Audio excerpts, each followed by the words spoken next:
Seeking Wisdom, From Darwin to Munger, by Peter Bevelin. Introduction. Hello and welcome. Are you ready to embark on a journey, a quest not for gold or glory, but for something far more valuable?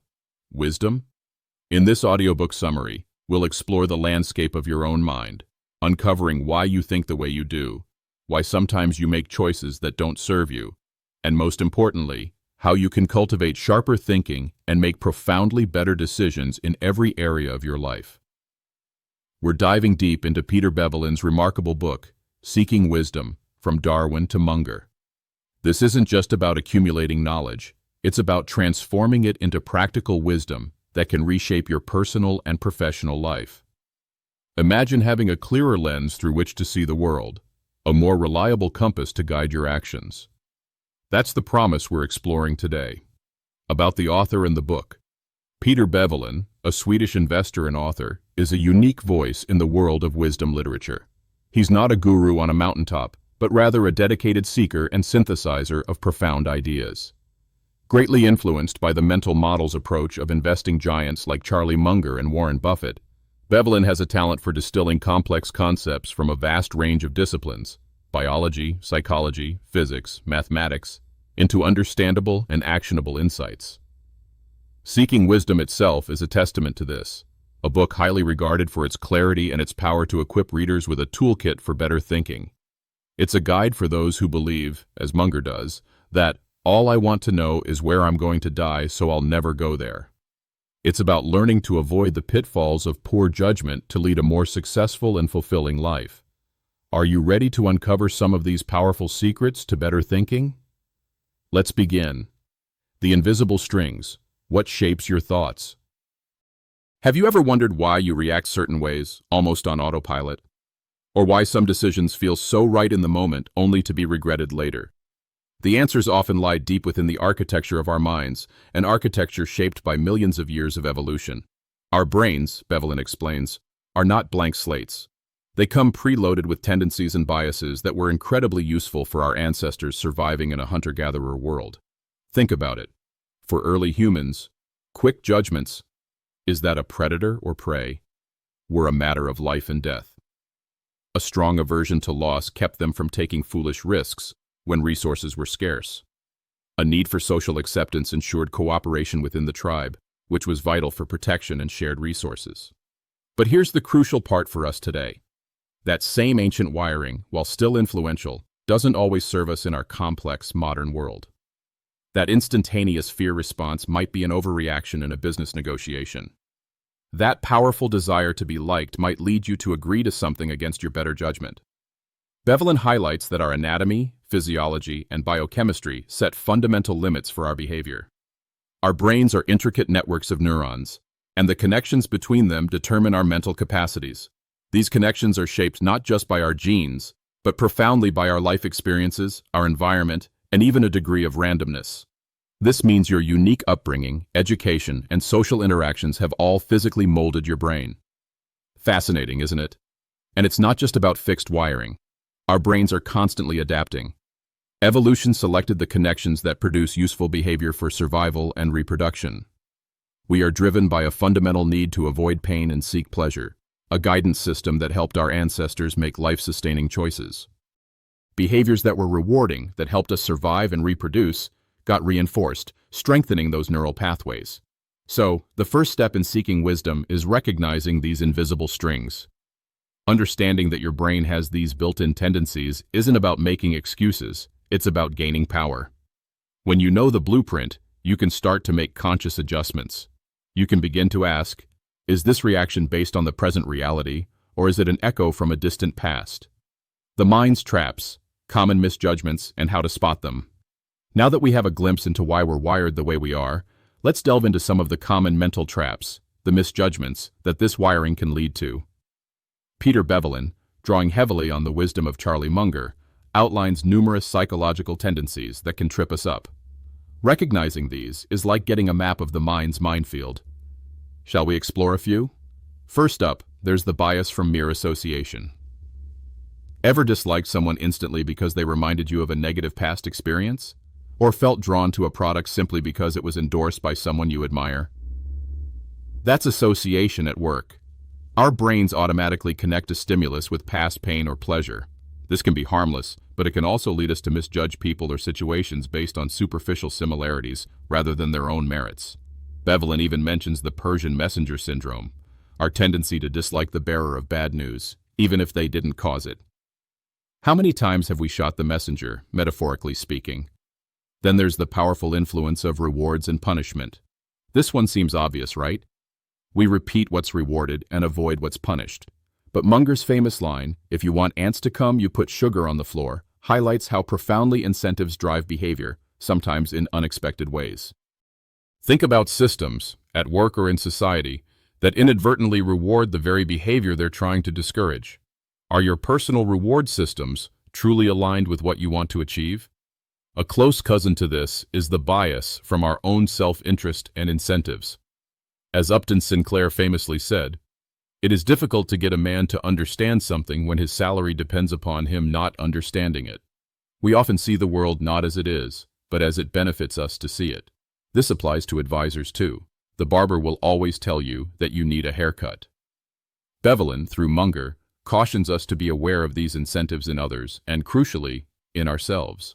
Are your decisions truly objective, or are they subtly shaped by what you stand to gain or lose? And what about our own rosy view of ourselves? That's the self-serving bias in action. We tend to have an overly positive view of our abilities and our future. Most of us believe we're better than average drivers, more intelligent, or less likely to suffer misfortune. Statistically, of course, that can't be true for everyone. This optimism can be motivating, but unchecked, it can lead to underestimating risks and making poor plans. When things go well, we credit our skill. When they go badly, we blame bad luck or external factors. Sound familiar? One of the stickiest traps is the bias from consistency tendency.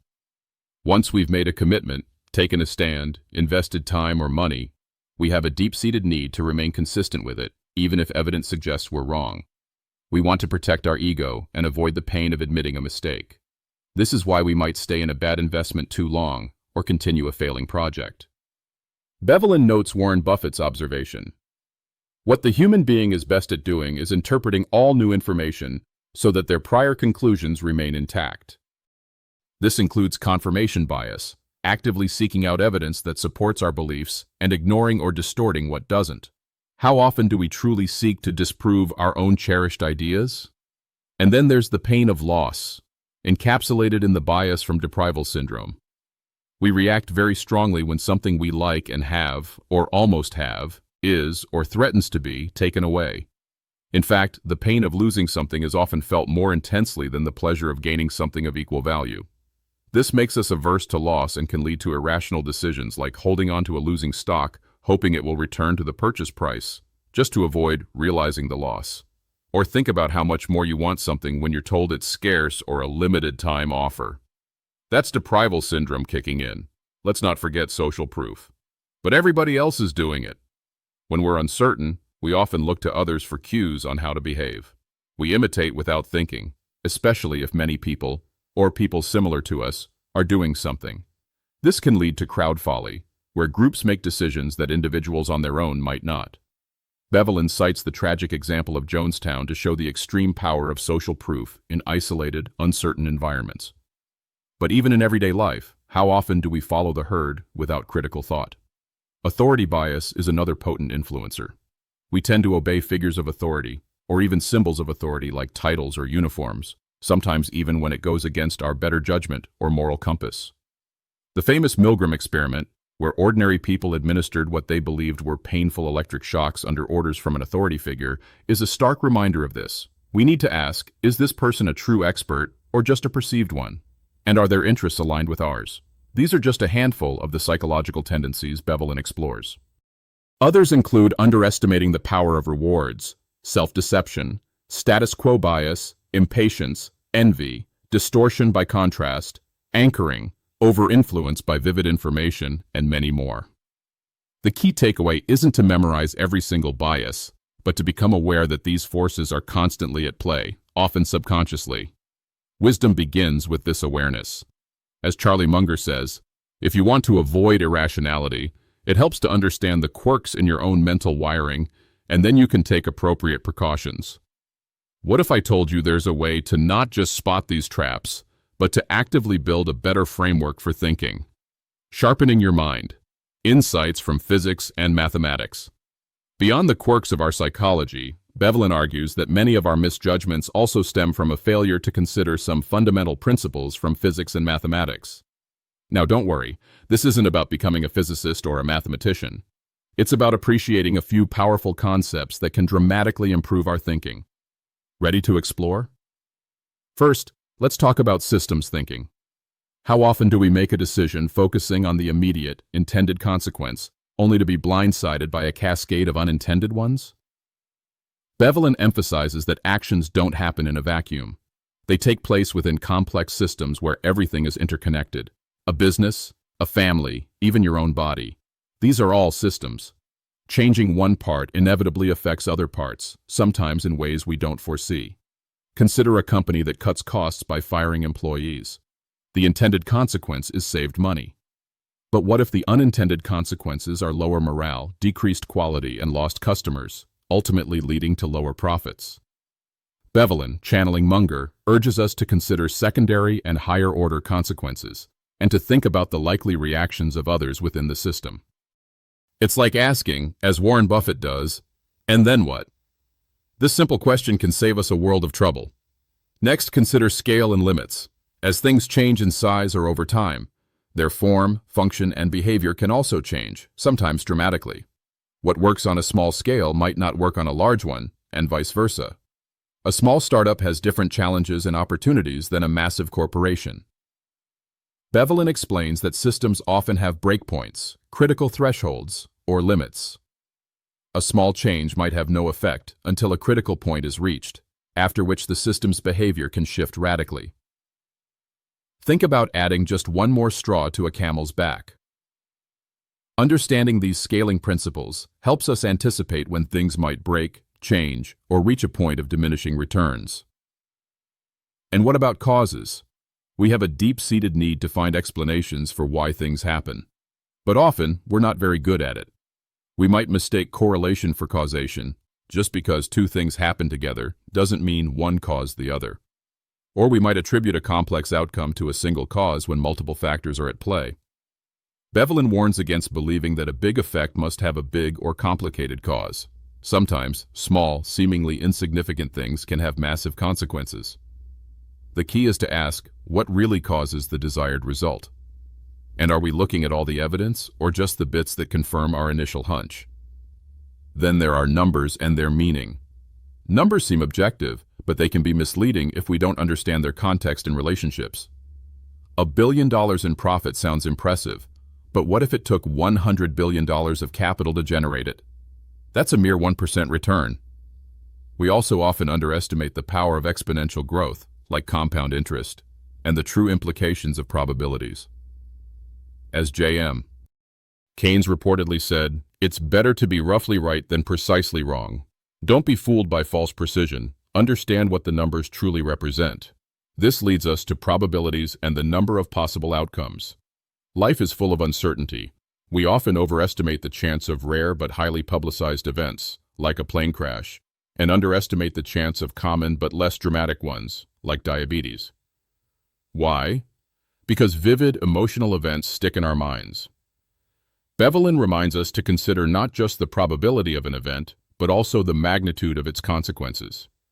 A low probability event with catastrophic consequences, like playing Russian roulette for $1 million, might be a foolish risk, no matter how attractive the odds seem. It's about expected value, but also about what you simply cannot afford to lose. And what about scenarios? When we plan for the future, we often construct scenarios. But we tend to overestimate the probability of scenarios where a whole series of steps must go right for a wanted outcome, and we underestimate all the ways things can go wrong. Think about a complex project. Every step has a chance of failure. The more steps, the higher the overall probability of the project not succeeding as planned. This is why Bevelin advocates for adding a factor of safety, especially when the consequences of failure are high. The book also touches upon our tendency to find meaning in coincidences and miracles, and the importance of judging the reliability of case evidence versus broader statistical data. We also often misinterpret misrepresentative evidence, failing to consider how changing context can make past data a poor guide for the future. The overarching message here is that a basic understanding of these concepts from harder sciences can provide a robust framework for evaluating information and making decisions in our everyday lives, leading to fewer misjudgments. It's about seeing the world with more clarity and less illusion. Are you prepared to take these insights and build a more robust thinking toolkit? Building a better mind. Practical guidelines for clearer thinking. So, we've explored the hidden influences on our thinking and the common misjudgments that arise from both our psychology and our neglect of some basic mathematical and physical principles. But seeking wisdom doesn't just diagnose the problems, it offers potent remedies. Peter Bevelin lays out a series of guidelines inspired by the best thinkers to help us cultivate better thinking habits. Think of these as the tools to build a more rational, effective, and ultimately wiser mind. The cornerstone of this toolkit is the concept of models of reality, or mental models. Charlie Munger is a huge proponent of this, and Bevelin echoes its importance. What's a mental model? It's essentially a big idea from a major discipline that helps you understand how the world works. Think of concepts like supply and demand from economics, natural selection from biology, or reinforcement from psychology. The power comes not just from knowing these models, but from having a latticework of them in your head. Models from different disciplines that you can use in combination to analyze a situation from multiple perspectives. Why is this so crucial? Because, as Munger says, if you only have one or two models, you'll tend to overutilize them, trying to solve every problem with the same limited tools, like the man who only has a hammer, so everything looks like a nail. The world is multidisciplinary. Our thinking should be too. Another key guideline is to relentlessly seek meaning. Don't just accept words, definitions, or statements at face value. Ask, what does this really mean? What are its implications? Can I explain this in my own simple words? Richard Feynman, the physicist, was a master at this, emphasizing the difference between knowing the name of something and truly understanding it. Understanding means being able to see the connections, the how and the why. Without this deeper understanding, knowledge is just isolated facts, easily forgotten and unusable. Then there's the art of simplification. In a world drowning in information and complexity, the ability to simplify, to cut through the noise and identify the essentials is a superpower. As Jack Welch, former CEO of GE, noted, people often fear being simple, worrying it makes them look simple-minded. In reality, clear, tough-minded people are the most simple. This involves focusing on what's truly important and knowable, eliminating nonsense, and making fewer, better decisions. Warren Buffett's approach exemplifies this, sticking to what he understands and avoiding overly complex situations. Rules and filters also play a vital role. Based on our understanding of reality and our personal values, we can establish what to do and what to avoid rules. These act as mental shortcuts to help us navigate decisions more efficiently and avoid common pitfalls. Munger's rule about avoiding anything offered with a big commission and a 200-page prospectus is a classic example. Filters, like Buffett's criteria for evaluating businesses, can I understand it? Does it have a sustainable competitive advantage? Is management able and honest? Is the price right? Help us prioritize and quickly discard what doesn't meet our standards. Of course, none of this works without clear goals. As Seneca said, when a man does not know what harbor he is heading for, no wind is the right wind. We need to define what we want to achieve, why it's important, and how we'll measure progress. But it's not just about setting goals, it's about understanding what causes those goals to be achieved. A critical part of wise decision-making is considering alternatives. Every choice we make has an opportunity cost, the value of the next best alternative we're giving up. Whether it's allocating money, time, or effort, always ask, what else could I be doing with these resources? And would that create more value or bring me closer to my goals? And this brings us to consequences. Truly wise thinking involves tracing the potential consequences of our actions, not just the immediate and obvious ones, but the secondary, tertiary, and long-term effects across the entire system. Remember Buffett's question, and then what? This helps us avoid being blindsided by unintended outcomes. Quantification is another tool. Translating things into numbers allows for comparison and helps us evaluate if something makes sense. But, as Keynes noted, It is better to be roughly right than precisely wrong. We shouldn't overweigh what's easily countable and ignore what's important, but harder to measure. All our thinking must be grounded in evidence. We should strive for objectivity, like a scientist, forming hypotheses and then testing them against facts, observations, and experiments. A crucial part of this is being willing to disprove our own cherished ideas. Darwin was a master at this, always paying closest attention to evidence that contradicted his theories. This intellectual honesty is a hallmark of wisdom. One of the most powerful and counterintuitive techniques Bevelin highlights is backward thinking. Instead of always asking how to achieve success, ask, how could I guarantee failure?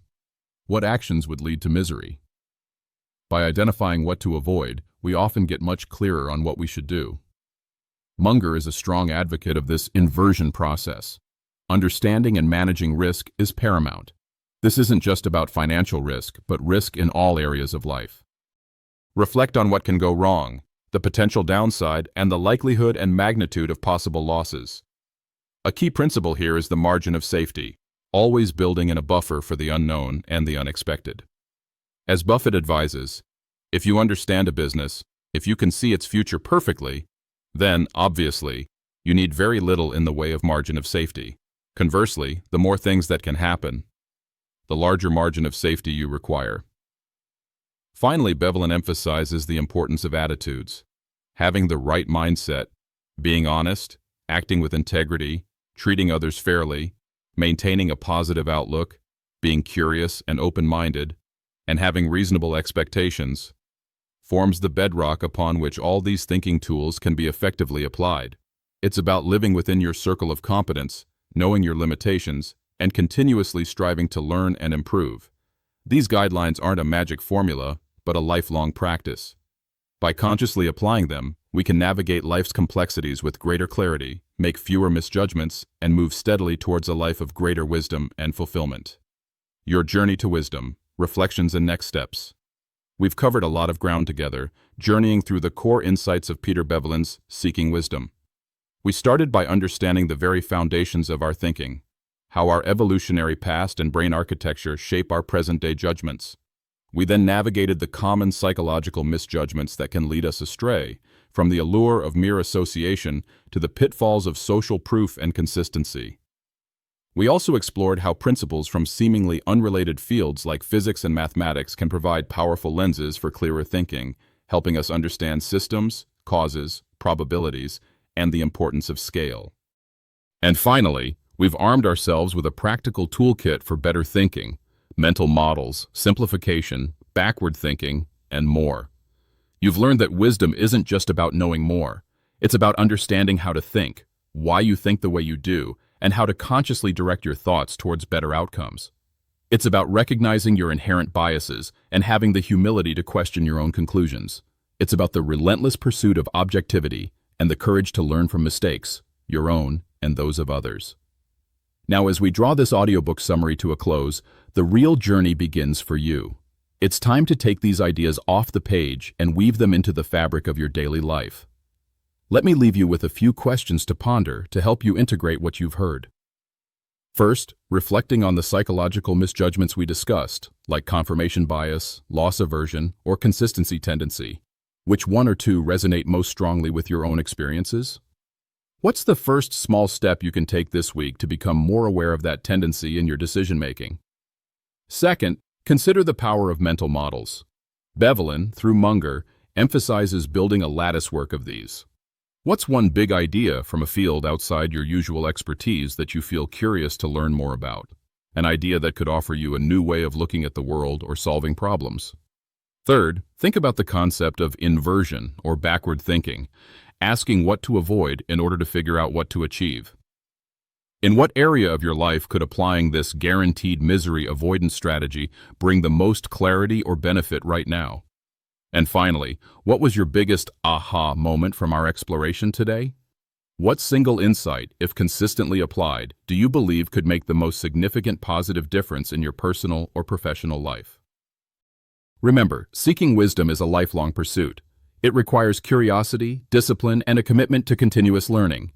The principles in Bevelin's book are not quick fixes, but enduring truths that, when practiced, can profoundly enhance your ability to navigate the complexities of life. Don't let this be just another set of interesting ideas. Choose one thing, just one, that you'll start doing differently today or this week as a result of what you've learned. Perhaps it's questioning your assumptions more rigorously, or looking for disconfirming evidence, or simply asking, "And then what?" before making a significant decision. Thank you for joining me on this exploration of seeking wisdom. May your path be filled with insightful learning and ever clearer thinking. Don't stop here. Continue your journey of growth and discovery. The wisest version of you is waiting to be cultivated.